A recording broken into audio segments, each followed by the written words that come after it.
Again, brothers and sisters, focusing on these parallels with an eye on the hereafter, the recreation of life, again from a sperm and an egg to a human being. Allah demands in the Quran for us to think about this. Think of the cosmos and think within yourselves. And alhamdulillah, we live in this century where we're able to insert an endoscope and cameras and look at these things and observe our first instant of creation, coming once again from that seed. Tons of videos, you can just go look it up, time lapses of the development of the human embryo and so forth. If that's not enough for us to have goosebumps when we pray, then nothing will. Nothing will, by Allah. Day, light, and nighttime. Who would have thought that within that are evidences of creation, of life, of birth, and of death? Within daylight, within the sun and the moon? Absolutely. Allah says it in the Quran, وَالشَّمْسِ وَضُحَاهَا وَالْقَمَرِ إِذَا تَلَاهَا وَالنَّهَارِ إِذَا جَلَّاهَا وَاللَّيْلِ إِذَا يَغْشَاهَا. Allah takes many oaths in the Quran by the sunlight, when it shines, and the moon, when it follows, when it alternates and follows, وَالنَّهَارِ إِذَا جَلَّاهَا, when the light of day unveils the mysteries of the night. And then when the night comes to envelope, it's like something that comes to kind of enfold everything, wrap it up, and suddenly hides everything away. Allah says, look, within that are signs for you. Within that, brothers and sisters of Allah, are going to see the same evidences of something coming from a seed, growing, alternating, progressing, gradually changing. You see it every single day, but we're desensitized. From the beginning of a day, brothers and sisters, and subhanAllah, I want to point you to this because it's amazing. فَلَا أُقْسِمُ بِالشَّفَقِ وَاللَّيْلِ وَمَا وَسَقَ. Allah says, and I swear by the twilight. Don't we love twilight? Right, the reddishness of that sunset. And you see the reddishness also in the morning when the sun rises. He says, don't you see that? Look at the progression and the changing colors and the life of a day. وَاللَّيْلِ وَمَا وَسَقَ. And by the night, when it unfolds, and by the moon, when it reaches its what? Fullness. Where did the moon start? From nothing. Then suddenly we Muslims love to fight over the crescent, right? Alhamdulillah Rabbil Alameen. We never look at the full moon, but we love the crescent because of the crescent of Ramadan. And while we're busy fighting over a crescent, we never contemplate the life of a moon, resembling our lives. He says, don't you look when it reaches fullness, what happens next? It rapidly begins its demise, suddenly shrinking and shrinking and shrinking back into a crescent, and then it disappears. Does it stop there? What happens in the next month? Born again. Allah says, isn't that enough for you to see the cycle of life? Within the moon, within the sun, within you, within the tree, within the cosmos. All are the same. You're part of this universe. You are the universe walking, dear brothers and sisters. Again, I'm just showing pictures. Look at this. Look at the reddishness of a beautiful morning, and while Allah, we're deprived. We either sleep through it, or we wake up to a cup of coffee and rushing through work. How many of us take time, brothers and sisters, to go outside and consider it worship, to go contemplate the sunrise, not just to say, oh, how beautiful, but to say, subhanAllah, and to think of the signs and how they remind you of a journey back to Allah Azza wa Jalla. Look at this, look from here to here. Look at the beautiful bluishness of daylight, right? Look at what happens. What's this? He swore by it. What is this? Twilight. Look at this, look at this, look at this. Progression. And then look at this. Sunset, and then look at this. Did you see what happened? I wish I could create a time lapse for you. Right? That's the best I can come up with. Darkness, you don't see a thing. Darkness, brothers and sisters, from this birth. By Allah, the day resembles your life. Born, youth, right? Start to age, and suddenly, older, then what? Death. And then you see it every day. Born again. Wallahi, brothers, Allah doesn't joke around when He says these things, but it's up to your mind to stretch itself and draw the parallels. Within this are signs for the people of intellect. And I say personally, For me personally, these were signs of the hereafter, of the second stage of our existence, inshallah. And what did he say here? We're consumed by the crescents. He says, look at the full moon. As it grows into this full moon before your eyes every month, and then it dies and it's born again. And again, time lapse, right? This is the day of time lapses.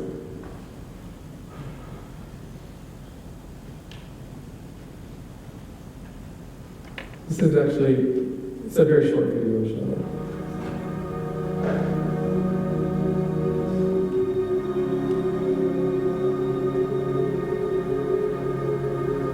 This is in Greece.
Progression, brothers and sisters, is very important because it's a reflection of the cycle of life that we observe, inward and outwardly. So Allah says in the Quran in Surah Al-Rum, Allah الذي خلقكم من ضعف ثم جعل من بعد ضعف قوة ثم جعل من بعد قوة ضعفا وشيبة يخلق ما يشاء وهو العليم القدير. Just as He showed us, He swore by the progression of day into its ultimate death at night, and then the re-emergence of a new day. He says, in the same way you're growing, just look at this and it reminds you of your life. Allah created you from a weakness. You've seen the embryo. And by the way, that embryo, we're going to talk more about it. The embryo, the fetus, thought this is life right here. It didn't know about another existence. It came out crying, actually. SubhanAllah. In the same way, we're going to come out of the womb of this earth. We're now like an embryo, fetus, in the belly of our mother. We think this is life. But exactly like that fetus spent 9 months, is going to come out into another bigger world. And we're going to talk a lot about it, inshallah. Allah says, I created you from a weakness. You're so dependent and weak and helpless. Then I granted you strength afterward. Then after the strength, you grow into daylight. What happens? Da'fan wa shayba, weakness again, and shayba, and the white hairs remind you, right, of your imminent demise. Allah creates as He was. And He's going to recreate you again, but look once again at the parallels. Every morning, brothers and sisters, is a new day. Every morning is a new day, a new life. Every day resembles the life of a human being. From birth, the new day, new sun, to middle of your life, so to speak. Ultimately, we consider it noontime, into the late afternoon, into the sunset, the reaching of older age, and then ultimately death at night, and then born again. The night resembles death, but a new life comes back again with the rise of a new sun. We witness this life cycle of life every single day of our lives. The forward movement is unending for those who can contemplate. Another something, what is this again? Fetus, and a little baby in the belly of a mother.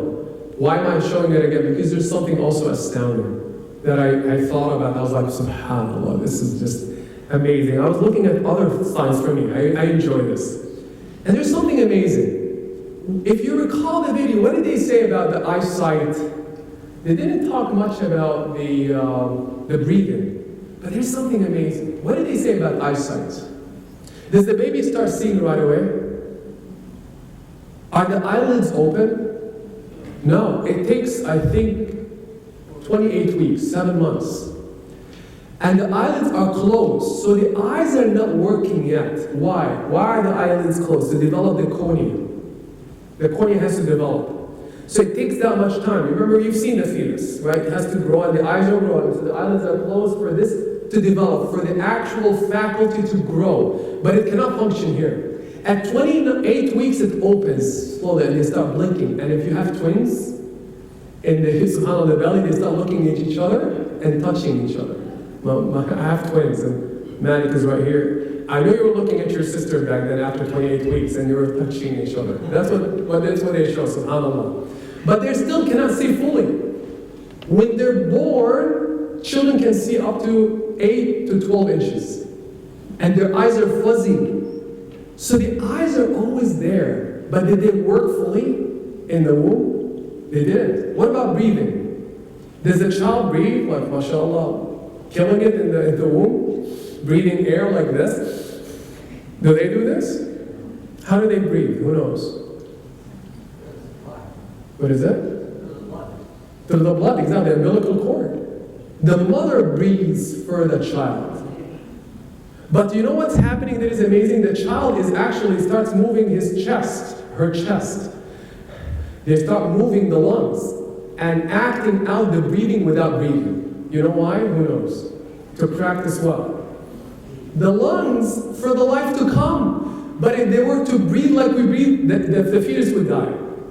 And if they were looking, the eyes would die. What am I saying? I want you to think of parallels here. The fetus, the child in a womb, thinks that's all there is to life.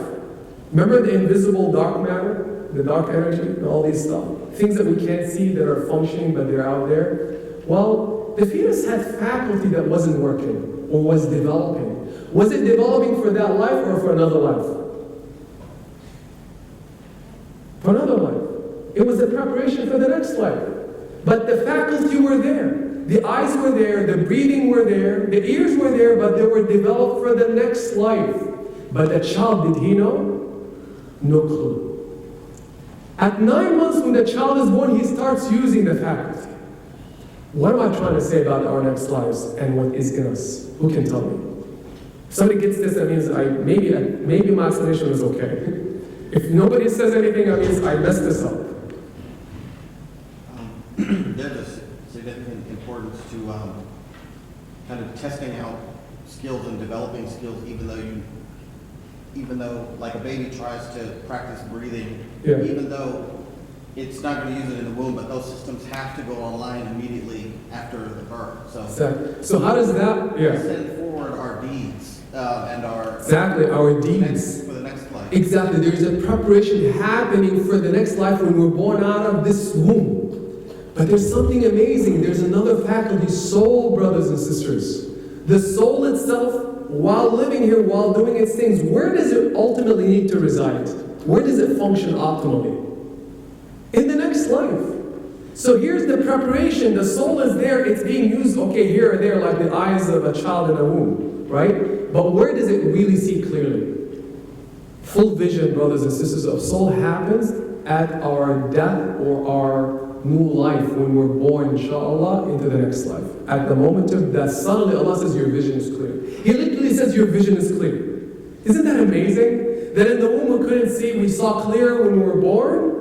And when we die, Allah says your vision will be clear, as if your faculty, new faculty kicks in, including your soul, comes to full life. The evidences of that, brothers and sisters, are within the embryo.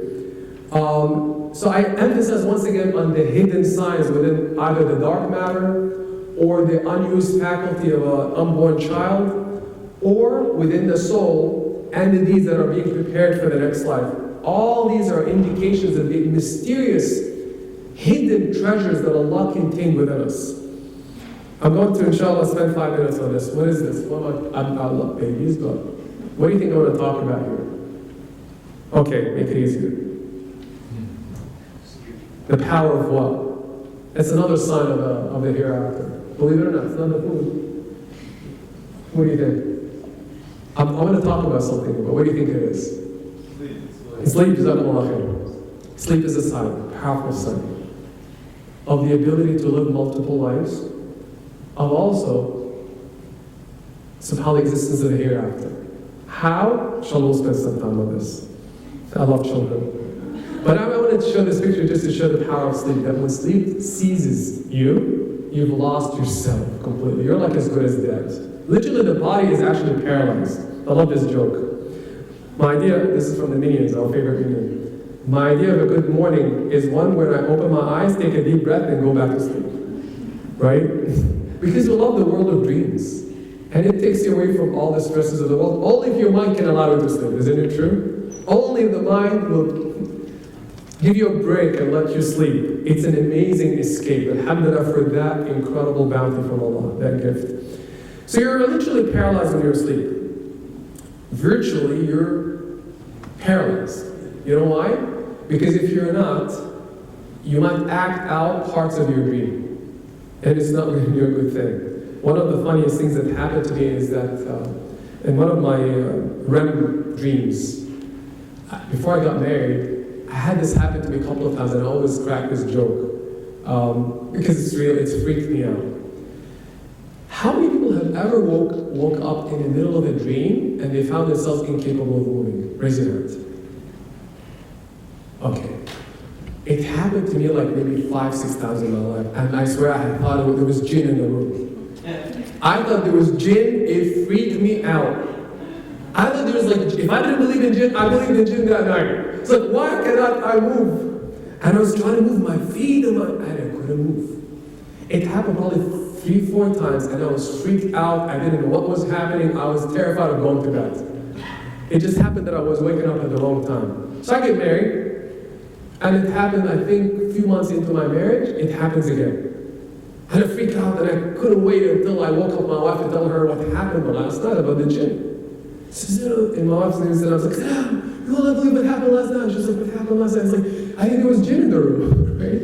I couldn't move last night, and I woke up, and I was paralyzed, and I felt the weight. Wallahi, I felt the weight, and people can tell you. I felt the weight, and I was trying to move, and subhanAllah, it terrified me. She was looking at me, and she was like, keep going. Keep going. And just busted laughing at me. It's like, this is not a joking matter. So you gotta take me seriously. She says, you have no clue. Let me tell you what happened. And she broke it down for me. She told me, you just woke up at the wrong time. That's all. You woke up in your REM sleep when your body was paralyzed. And because it's a blessing from Allah. Otherwise, you'll act out your dreams. You're not supposed to wake up in your REM sleep. Your body starts waking up again in your muscles, then you can wake up. SubhanAllah. This is an amazing thing from Allah Azza wa Jalla. So just make sure you don't wake up. And if you ever wake up in your REM sleep, now you know it's not jinn. Alhamdulillah, but relax and let it kind of pass. You're fine, inshallah. Dreams are amazing, brothers and sisters. In that state of sleep, we dream of fantasies. We dream of imagining a world. We think, this cat dreaming of the delicious food it wants to eat, or didn't eat, or it didn't get to eat. A cat thinking of itself as a lion. We live incredible fantasies. Incredible stories that may not make any sense in the real world, yet in the world of dreams, they're real. And the fear is real, the joy is real, the touch is real. Isn't it true? You sweat. You wake up having felt the effect of a dream. Another minion joke. My mom said, follow your dreams, so I went back to bed. Right? But anyway, Allah Azza wa Jalla talks about dreams, and talks about sleep, and talks about the phenomenon that it does. Allah says in Surah Al-Zumar, Allah يتوفى الأنفس حين موتها والتي لم تمت في منامها فيمسك الذي قضى عليها الموت ويرسل الأخرى إلى أجل مسمى. Allah says, Allah takes the souls away from people at the time of their death, and takes away at the time of sleep the souls of those that have not died. Then He retains the souls of those against whom He had decreed death, and returns the souls of others till an appointed time. Who would have thought that actually at the time of your sleep, Allah says in this, and this could only happen through wahy. Revelation can only tell us this. We can never guess this. Literally, when you go to bed, when you sleep, when you fall asleep, Allah takes your soul away. The soul departs from the body, goes back into another realm. And by the way, from a Quranic perspective, this is perhaps why we can see true visions. Your soul is capable of accessing new worlds and accessing spiritual realities beyond this realm. So true visions are because of this, brothers and sisters. If you've seen Prophet Muhammad sallallahu alaihi wasallam, if you've seen somebody, that person in your family, and it was an incredible dream, that was a real dream. It's a real, true vision. I wish I have time to talk about dreams and their significance and the types of dreams. There are dreams from the shaitan and there are real dreams. There are hallucinations also, regurgitations of things we just think about. But there's a segment of them that is real, true dreams. It is because the soul accessed those realities and saw what it saw, and Allah allowed you to literally wake up without understanding. It's like wahy, it's like revelation from Allah. The Prophet ﷺ said this. It's Allah teaching you something, exposing you to another world while your body is dead. While your body is paralyzed, suddenly He's allowing you to live in another realm. It's real, it's not just the work of a mind. So Allah says, if I decreed for that soul, for that human being to die, then the soul does not come back. And many people die in their sleep. The soul never returns back. But if I will, I'll return the soul back to you. That's an amazing thing to know, that every single night you go, your soul has departed and you're dead. You see my point, brothers and sisters? Now, what is the significance of this? Sleep, as you understand it, is the minor death. Our sleep and dreams, and I wish I could spend again more time on this, but I'll make it quick, inshallah. You might be dead physically, because we deny the idea of another life.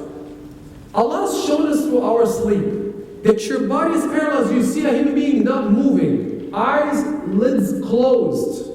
They're unaware of anything, yet in their mind, their souls, not in their mind, within another world, their souls are living another life. And you see visually another life, you experience it, and it's real. It's real. While your body is dead and paralyzed. So Allah is demonstrating to us that you might be dead physically, but alive in another realm. Now, when the dream is over, you wake up, and your awareness and vision now returns back, and you realize it was a dream. SubhanAllah. And it might have been very quick. I'm not sure how many people have seen the movie Inception. Anybody? So the whole idea of what? Dreams passing by very slow, right? That 5 minutes in real life would be hours in a dream. Have you ever seen incredible adventure in your journey, like running away from monsters? I actually have experienced this, don't laugh at me. I don't know about your funny dreams, but I've had my share of funny dreams. And I woke up literally like terrified. But then I looked at the clock, it's like 10 minutes? I lived through all that adventure in 10 minutes. How did that happen, right? Has that happened, or is it just me, crazy? Say yes, please. I need that to hear it. Brothers, this is amazing. Allah shows us the experience of time changes your perception of time. Isn't that what He talks about in the next realm? He's giving us an experience of the next world in your dreams. You can be physically dead but alive in another world. In a grave, you open it and you think they're dead, but they're alive in another world. You just don't see it. Just as you look at your husband and wife and child in a bed, and they're living another life, and they're feeling it, and they're seeing it, and they come out of it and they can reflect on it. You wake up with that strong vision, but realize, how was a dream? In exactly the same way, brothers and sisters. And just as we perceive how quick it was, when we die, we realize what? It was what? A dream. SubhanAllah, in the same way, it was what? Very quick.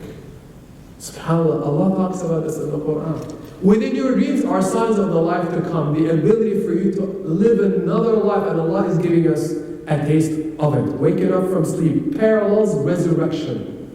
When you wake up from your dream, it's like that person coming out of the grave with stronger vision, realizing it was a dream. SubhanAllah, brothers and sisters. And this is just tip of the iceberg on sleep and dreams, and the lessons in them about life, living multiple lives, and also the life of the hereafter to come. Something amazing also that happens in the morning, and the parallels in it.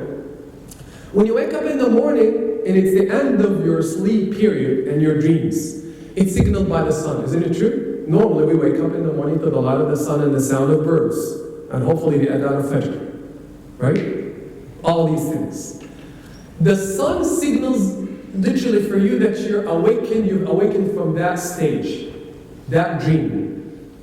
The light, symbol of something that exposes. that reveals the mysteries. When you wake up in the morning, you realize it was a dream, and now I can see it clearly, and I can reflect on it. And the sun unveils the darkness of the night. In the same way, brothers and sisters, when we awaken from the grave, Allah speaks powerfully in the Quran by saying, وَأَشْرَقَتِ الْأَرْضُ بِنُورِ رَبِّهَا. Literally, as we wake up every morning to a new sun that reveals the secrets, when you wake up from the grave, subhanAllah, at the sound of a trumpet, you come out of this earth to a new earth, and a new you, and you're going to see a new sun, but it's not the regular sun, it's the light of Allah Himself, signaling a new day that never ends, that reveals all the mysteries of the previous life. Make sense? And these are indeed the parallels, brothers and sisters. And when you get out of your grave, you realize how quick it was. Just as a dream that you had in your bed, وَأَشْرَقَتِ الْأَرْضُ بِنُورِ رَبِّهَا وَوُضِعَ الْكِتَابِ. In Surah Al-Zumar, Allah speaks profoundly about this, and I'll end with this and resume next time, inshallah. In the morning, we'll also awaken to the sound of birds and the call of prayer, hopefully, if we wake up to the prayer. In exactly the same way, when you come out of the grave, you hear a sound. But what is the sound? A call, not to the salah, a call to meet Allah Azza wa Jalla. And every soul shall answer.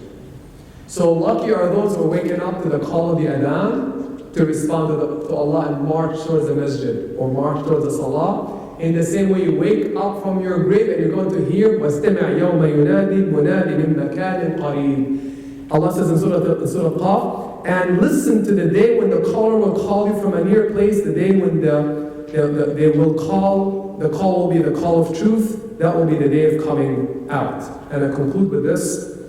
This is why the Prophet ﷺ reminded us every single night you go to bed.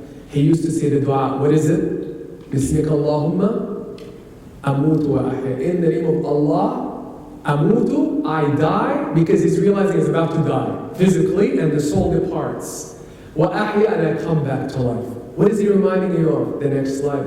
That indeed you may never come back. Every single night, he also encourages us, according to his sunnah, to also have wudu before you go to bed, because that might be your last wudu. And you want to die in a state of cleanliness and purity before you meet Allah Azza wa Jal. I'll end with this, inshallah, and we'll resume next time. One final thing, brothers and sisters.